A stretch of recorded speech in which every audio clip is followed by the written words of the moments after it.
Okay, the doctor is answering Reddit questions. Let's continue. Only Wire Hangers asked, what is your go-to tactical approach when transitioning from opening to the middle game? Once you're satisfied with your opening, what are you typically looking for and targeting? I set up a strong opening 90% of the time, going up 1 to 3 points. Then about half of my games I mess it up and blunder into a loss. So I'm trying to counter that. Isn't it such a universal question? I'm sure you folks have experienced similar issues. Converting in chess is not easy for any of us, including me. So in this video, I will describe typical ways, some of the typical ways of how we take our opening advantage and pursue it, increase it in the middle game. This video will talk about different themes in the middle game. For example, going for an attack, understanding the essence of the position, improving a first place piece, looking at our pawn majorities and pawn breaks, and putting pressure on the opponent. Let's start. Let's go with the first example. Now, the very typical way of obtaining an advantage is when you dominate the center. Check this game out. It's a game between Alexander Alekhine and Engelen. It's an old game, it's a simul, and Alekhine is showing his class. Already knight f6 is a big mistake, of course, because black is surrendering the center. And black is allowing this beautiful pawn center for white, right? So Alekhine already formed this beautiful pawn center, and gradually he keeps up developing his pieces very nicely, right? So we can already talk about the opening advantage for white already here. And after rook d1, black castles. Let's say that here the opening is finished, right? We moved to a middle game. Of course, white is better because of the beautiful pawn center. Look at those pawns. Black has no pawns in the center, and black bishop on c8 is dead as well, right? So white is surely better, but how should white, right, improve the existing advantage? In this case, attack is the key, because when you control the center beautifully, you have the green light to attack on the flanks in chess, right? And of course, usually the king side attack is more logical, because if you mate the king right, then the game is over. So in this case, Alekhine goes for e5, the most logical move, right? Going for an attack directly on the king side. Queen e4. We also talk about this. Forming batteries are also a typical middle game plan, right? One of the typical middle game plans. Beautiful battery, eyeing the king, f5, and white got what he wanted, because check this out. Alekhine simply turns back the queen because white already gained long-term advantages. The pawn on e6 became weak. e5 square has become an outpost, right? g6 has become weakened. Your king overall has become weakened, right? So look at what Alekhine achieved. Just going back from here, right? It's a beautiful example of intensifying your advantage, positional advantage, by going for an attack and forcing a concession, right? Because there was a concession for black. Alekhine simply draws back the queen and says, you know what? I am already much better. In fact, the attack is raging. Knight e5 is here. There are so many threats on the board, like bishop g6, knight g6. The knight starts eyeing those light squares, and black's bishop is still on c8 as a dead piece. The rook on 8 is sleeping, and you see white already has a huge advantage. Queen h5. Should we exchange the queens or not? You tell me. What is the question? Whose king is safer? Of course, white king is safer, so no queen trade. Alekhine goes for a small un petit combinaison, a small combination, and after queen h4, knight g6, black resigns because he's losing material, right? It's a double attack basically. Okay, so the game is already finished, and it's a beautiful conversion, right? So again, going back, this is a beautiful example of intensifying your advantage, opening advantage, by going for an attack. It was justified fully, right? Because if you give up the center completely, then you give the green light for your opponent to attack you on the flanks. Okay, so this was the first example. Let's check out another example. Another example then comes to attack, because look at this position. Let's imagine you get this position after the opening.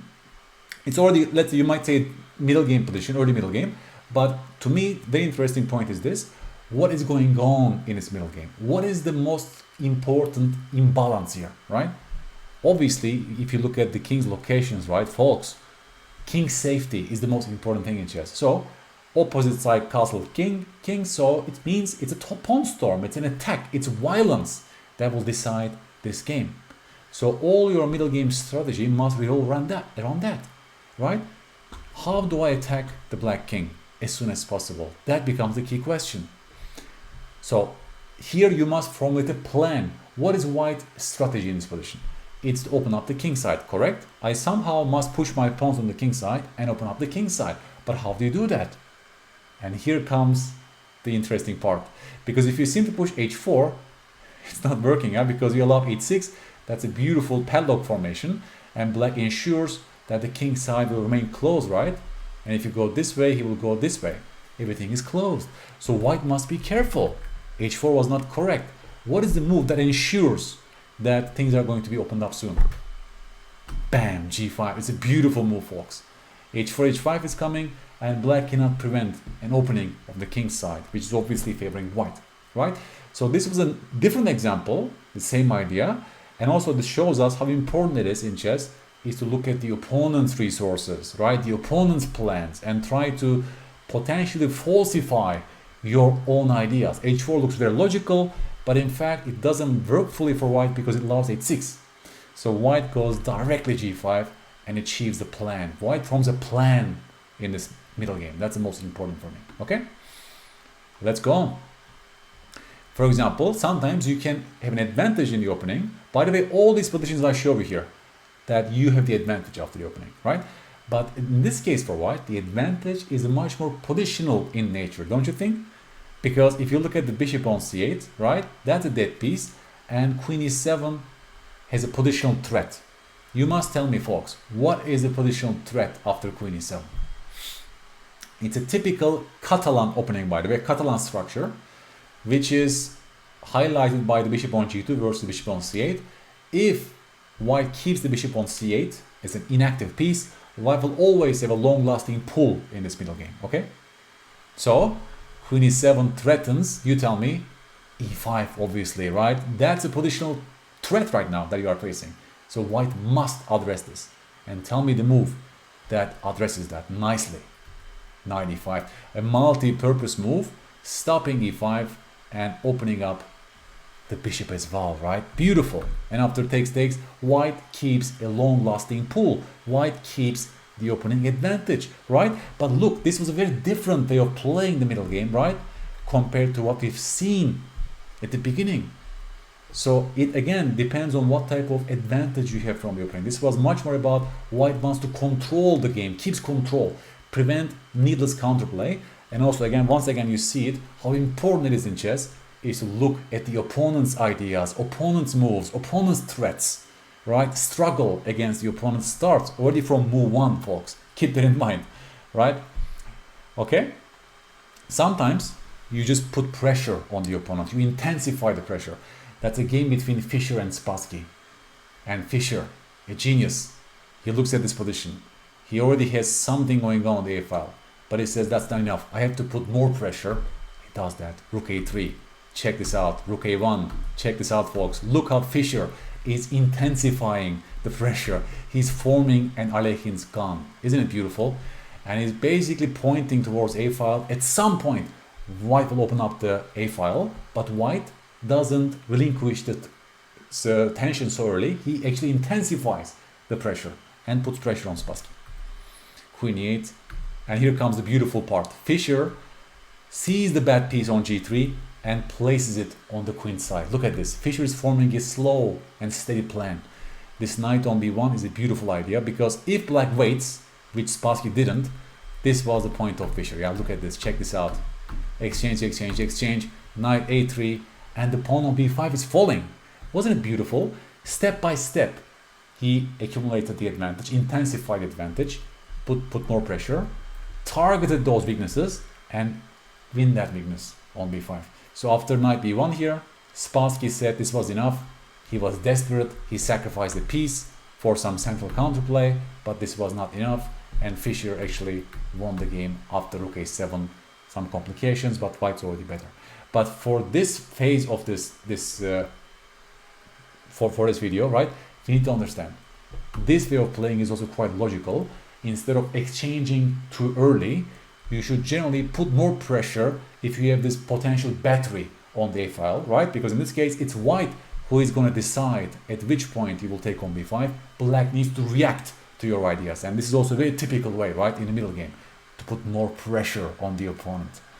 And maybe finally, as a final strategic tool, check this position. It's white to play. Whenever you're searching for a plan, it's always a good question to ask yourself, what is my worst place piece? That's almost always a great question when you form middle game plans, especially in closed and slow positions like this, right? It's not going to be a decisive battle anytime soon. That's a closed structure, which means you have time to maneuver your pieces to somewhere nicer. Check this piece. It's a bad piece. And masters see their bad pieces instantly, by the way, and they try to improve them. So, knight a1 was the move. Isn't it beautiful? Pillsbury is improving the knight. Now, you might say this pawn on b6 is still blurring this piece, so I don't see any improvement. And check this out. Pillsbury is forming a middle game plan. a4, followed by, you guessed it right, a5. The art of awakening pieces. I made a chessable course about this. And after a5, this pawn move is helping the knight. And now black can no longer prevent this knight establishment on c5. And look at the transformation, folks. The knight on c2 was a terrible piece. In 4 moves, it ended up on c5. This way, right, white is putting pressure on all these weaknesses. He's paralyzing the black pieces. And white later on won the game on the king side. But most importantly, right, we are forming a mini plan. We are looking at this position and we try to improve slowly one of our bad pieces. It's as simple as that. If you also keep this thing in mind, you can never go wrong in chess, right? Always speak to your pieces and form plans. Try to improve them gradually. And in the end, they will help you as well. I hope these tools were helpful for you. Just to sum up, right? We saw that we can attack in the middle game if the center totally belongs to us. We can also attack in the middle game if our kings have castle on opposite flanks, right? We must do the pawn storm, but we have to be very careful in looking at the opponent's resources, right? Sometimes our advantage lies in long-term restriction, for example, much more positional in nature. In this case, those cases, we need to prevent needless counterplay, prevent the opponent's active breaks, for example, right? And sometimes we just need to put more pressure and form battery, for example, on an open file, get ready for that. And sometimes we look at a bad piece and we improve it, just like in this example. As long as you keep those strategic arsenal and strategic tools, folks, as long as you keep those things in your mind, I'm sure you will convert your opening advantages in a much smoother way. If you have questions, please let me know on the chat. Thank you so much.